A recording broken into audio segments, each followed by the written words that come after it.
Hey y'all, it's your girl Farmer C, and it's been a minute. What can I tell you? I've been building a farm.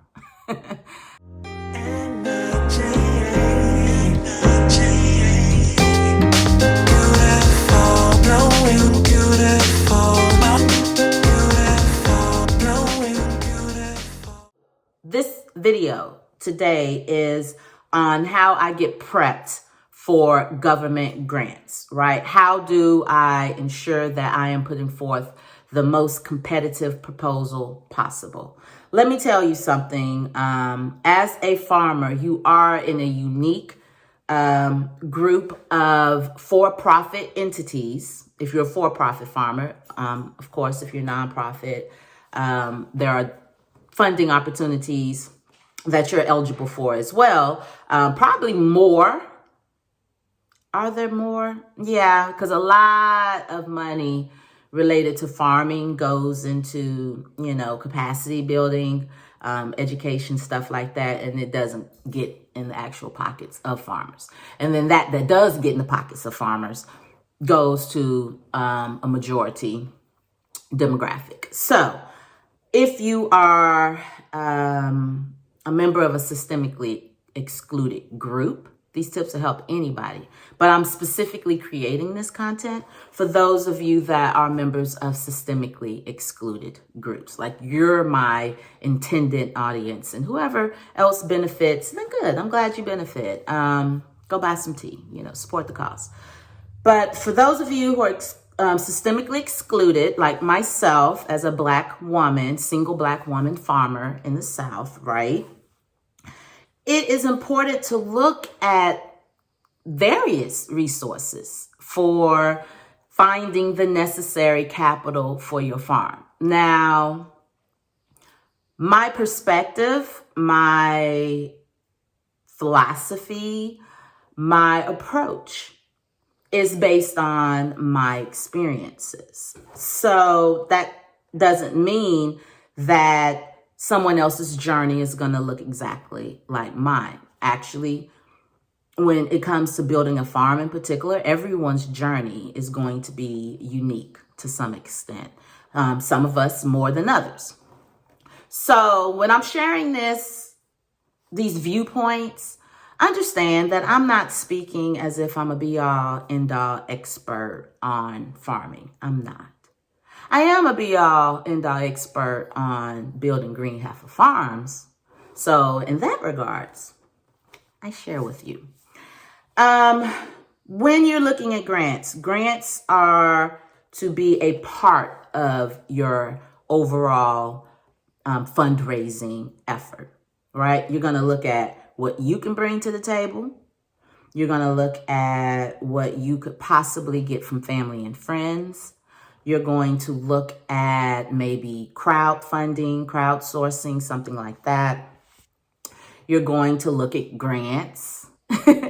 And you possibly may look at other areas such as creating digital products, or, there are a few things. And I have a video somewhere on my channel. And if I can remember to link it, I will. But I share all the ways that we make money. Grants are a part of that. And we definitely have used grants strategically to build our farm. Absolutely. And they have been helpful. We've used grants and cost assistantships. And I think I have a video explaining the difference on those. So just go watch the old videos, okay? Some good stuff in there. But today we're going to talk specifically about federal grants. And we have been the recipient of federal grant dollars because I have experience professionally. I did at one point in my career write government grants. That's what I did. And I have done it at various times in various positions throughout my career. I don't do it now at my current job. So that's good because it frees me up to be able to look at those buckets of funding for my farm. Now, some of you are scared of writing grants. You're like, I'm not a great writer. I don't know what to say. The key to writing a competitive proposal is first, you want to read the Federal Register publication. So there is, oh my gosh, I'm forgetting the name of it. What is it? Catalog of Federal Assistance. Anyway, I'll put it down there. I forgot the name of it. But there's a catalog that they put all the funding in. Now things are more digital. You can actually go to grants.gov. If you're interested in federal funding, you do need to be registered with grants.gov, sam.gov. Is it Sam's? That's the store. sam.gov. You need to have that done ahead of time, okay? Go ahead and have that done. For those of you who are like, well, I haven't started my farm yet, I don't have the land, you can start the business, right? So there is nothing stopping you from getting your name registered with your state, from getting your EIN, from researching grants now so you can familiarize yourself with the requirements and what you may be eligible for, depending on what your business structure is. There's nothing stopping you from doing that now. And that's really, really, really smart, actually. It puts you ahead of the game.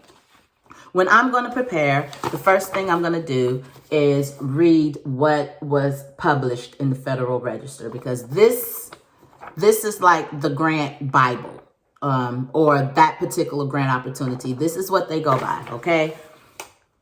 Don't try to deviate. All right. If they say these are the eligible, I have such trouble with that word, eligible. These the folks who can apply. Make sure you fit. Make sure you fit. You're going to want to pay attention to the dates, right? You're going to want to see the different ways that you can apply. Can it be mailed in? Does it have to be submitted electronically, like on grants.gov or some other government agency? You're going to want to read the key priorities. What is it that they're focused on? Because what you're going to do is find which one of those you fit in, and then you're going to give it back to them. Or that I'm looking at is one that we're going to be applying for, the Value Added Producer Grant. And if you are interested in me going in detail about a particular grant opportunity, number one, it's only going to be one that I've applied for or that I'm preparing to apply for. But if you're interested in that, then make sure y'all be thumbs up, commenting, and getting some activity on these videos. Back to this. So you're going to want to know what the priorities are. So here's one, right? One of the priorities: assisting rural communities recover economically from the impacts of the COVID-19 pandemic, particularly disadvantaged communities. Okay. Ensuring all rural residents have equitable access to RD programs and benefits from RD-funded programs, and reducing climate pollution and increasing resilience to the impacts of climate change through economic support to rural communities. So that is what they are looking for. Those are their priorities. You want to ensure that your project fits squarely into at least one of those. At least one, because you're going to repeat their language right back to them. My project will assist my rural community of recover economically from the impacts of the COVID-19 pandemic, particularly disadvantaged communities, period. Then you can go into detail about which disadvantaged communities, for example, that you're representing or going to have impact within. You're going to want to give them their language right back to them. So I go through this application, the publication in the Federal Register with a highlighter, and I highlight all of that. And I actually have down at the farm, I left it, so I just grabbed this for demonstration, but I have a folder. It's got 2022 USDA. And then on the inside, I have the different grant opportunities that we're applying for, that we're interested in. And I do that in advance in a way because I had the 2021 fiscal year applications in there, and I familiarized myself with those. Typically, federal grants don't change that drastically from year to year if it's the same competition. So if I'm familiar with the 2021 and we actually did apply, we were not funded, and there's a specific reason why we weren't funded, that I'm going to make sure is not an issue this year. If you're familiar with the previous years, then all you got to do is read the next year's and kind of see what's different. You know, is there a more of a focus on something, some theme that you're seeing, something like that.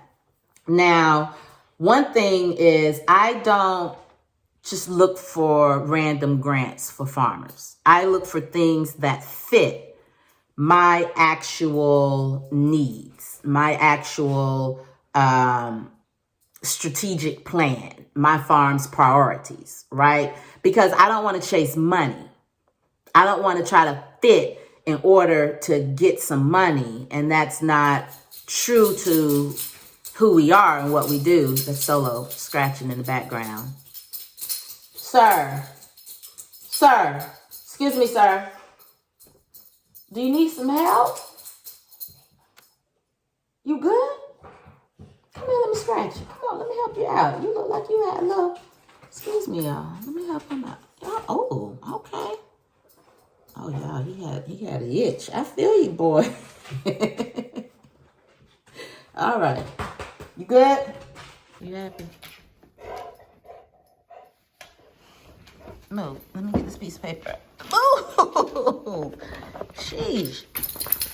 All right, so we've reviewed the Federal Register. We know all of the key components. We know how much money we can apply for. All right, so also an important thing in this one, it states that there's a reservation of funds. 10% of available funds for applications will be reserved for applicants qualifying as beginning. And if I'm not mistaken, USDA considers beginning anyone with 10 years or less of farming experience, which says a lot about how much knowledge a farmer has, right? So 10 years, a veteran, and socially disadvantaged farmers or ranchers. Disadvantaged. I'm not enunciating today. But yeah, so 10% of the total funding, and available funding is $17 million. This fiscal year, along with an additional $2.75 million in COVID-19 relief funding carried over from the fiscal year 21 Appropriations Act. So they have a total of $19.75 million in funding. I feel all right with putting in a request for some of that. So yeah, we will definitely be applying. Now, for grants like this, it's really helpful for you to connect with your local rural development representative or program manager for your particular area. I think they're by state, if I'm not mistaken. I think they're by state. But you want to know who that is. And it's good to connect with them. And some of them, like for me, I actually have a representative who will take a look at it prior to me submitting it, just to make sure that, you know, he can't tell me what to apply for, but he can say, well, that's eligible. Dang. You can get some money for that. This right here is not allowed. So it's good to make contact with them. Now, after I read that Federal Register, y'all, I'm not done. I've got to read the application. Okay? I'm going to go through not just this, but I'm also, because I have looked at this, I know all the forms that are required, right? So not only is it the what we think of as a grant application, like the narrative, you've got to also submit some additional forms. This one, you'll need to submit some letters if you have people who are providing some sort of support to the proposal. Anyway, it's a lot in it. I would have to like go in depth on this particular grant, but I know everything that I have to submit, right? I know which letters I have to submit. I know if I need some recommendations, all of that good stuff. So I'm now going to go through this carefully, and this is the application itself. And this one is called a toolkit. And they tell you that you don't have to follow their template. You can create your own template on this particular proposal. Not all of them are like that, but you can create your own, but you have to have all of the information. For me, I'm not trying to recreate something I don't have to create. Why would I do that? I'm going to use the template you're going to give me. That way I can make sure that I answer all of the questions correctly. And a lot of the questions are like yes or no. A lot of them. So it does require some, I mean, it's definitely not the easiest grant in the world. But don't become like daunted by the number of pages. This one has 50. Some of it is just reading material. Like I said, a lot of it is simple, like fill in the blank or check the box. And then some is going to require some narrative, some quantitative data and all of that. But the only way to get better at grants is to do them. That's it, to do them. And with all of the things that the farm is going to need and require, like there are going to be so many areas of specialization that you're going to have to bring in outside assistance because you can't do it all. If you are someone who is willing to just try and put the request out there and write a proposal, a grant, you know, do it. You don't have to know a whole bunch of, you know, real technical terms and things like that. You give them their language back to them. And you make sure you know the criteria and you meet the requirements and go from there, you know, go from there.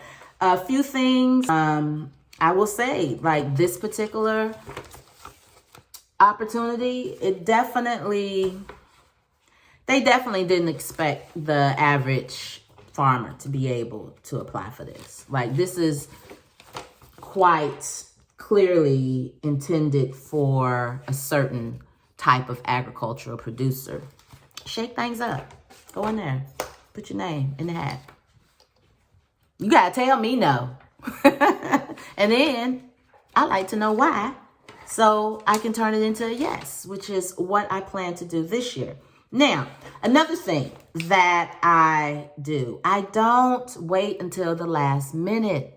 You can't wait until the last minute. There are different parts to this. So like I said, the recommendation letters and referrals and all of that.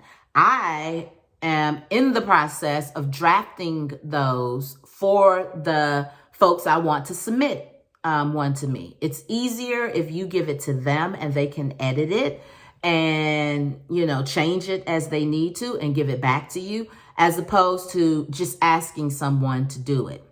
Number one, you're going to want to make sure it includes everything that the publication told you that it needed to have, what they were looking to see from these additional letters. If they require them. If they don't require them, I recommend not sending anything extra unless it's from something, you know. If Barack Obama wants to write a recommendation letter in a grant proposal, I don't care whether they asked for it or not. Y'all gonna get this letter. But if they don't ask for them, you know, don't really worry about it unless it's, like I said, it's like, you know, a pretty significant letter of recommendation referral. So I'm going to send that to them so that it can contain what it needs to have in it for this particular grant. So I got to be able to do that. They've got to be able to, you know, have time to fit that into their calendar, send it back to me. I have to produce, have some documents that I have to submit with this, with my business. So I've got to make sure all of that's done, right? I need my taxes to be wrapped up. That can be helpful as far as numbers are concerned. So we're wrapping that up. So you don't want to wait until the last minute, and you want to make sure that you get it to wherever it needs to go, however it needs to be submitted. You want to do that on time. They don't give you any, like, unless you can demonstrate there was a power. I don't even know if they do it if there's a power outage. I think it got to be something like catastrophic. Y'all got hit by a hurricane or something. It was a disaster zone. I didn't get a chance to submit my application. Maybe that might work, but they're pretty hard-nosed about getting these in on time. And if you can connect with your local representative, you want time to do that to see if they have capacity to review it and provide you some feedback. So, you know, if you don't have like a working farm right now, but you are in the process of establishing your farming business, yes, definitely, definitely go ahead, start researching some of the funding opportunities that are available. Pay attention if there are certain crops that seem to be the focus of funding. Not saying you go into that area. You need to, you know, grow what brings you joy. Don't just start growing something for money. But you want to pay attention to things like that. And if there's certain things like this one has some, you know, some additional language regarding hemp, for example. So if you know that's something that you're going to apply for, then you want to, you know, pay special attention to that. But anyway, all right. I hope this was helpful, y'all. I hope this was helpful. I'm going to stop there. And yeah, let me know what you think below. Let me know if this is helpful. If you watched the last video, then thank you. If you haven't, definitely go check that out. I kind of gave an update what we've been working on, and I hope to bring you another video in a week or so, because y'all know I'm trying to be outside. So anyway, thank you, and I'll see you in the next video. Bye. I have been getting more and more requests from people who feel like, I don't know, almost like there's a sense of entitlement to my time for free, and take it kind of personal when I share with them my rates for private coaching, or you can purchase a service, like if you just want to have a conversation one time, or even, my group that I meet with weekly. I haven't had any issues there, but with some of the coaching and the services, when I send the rates, and I've gotten this energy back like, oh, really? You charging? If anybody doesn't owe anybody, it's Black farmers. We don't owe anybody. We do not owe anybody. Black farmers? Come on now. And, I don't know.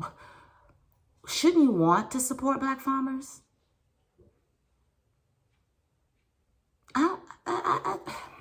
Baffles me, but anyway, it's not my problem. Yeah, it's not my problem. I provide content that I hope is helpful. And if it is helpful, I would appreciate you showing that with a thumbs up. some engagement, sharing it with people. I did get my first little check from Google, and I shouldn't say little because, well, it was small, but still, it was significant. In the fact that I had never made money off YouTube before, and I finally got a check, and it was enough to fill up one of my trucks with some gas. So that's something. So thank you for that support. I really do appreciate it. And again, if it's helpful, please share, tell your friends, etc. So with all of that said, ooh, that was a long intro. What am I? Let me take a sip. By the way, make sure that, you are stocked up on Green Heifer Farms, teas and steams. Just saying.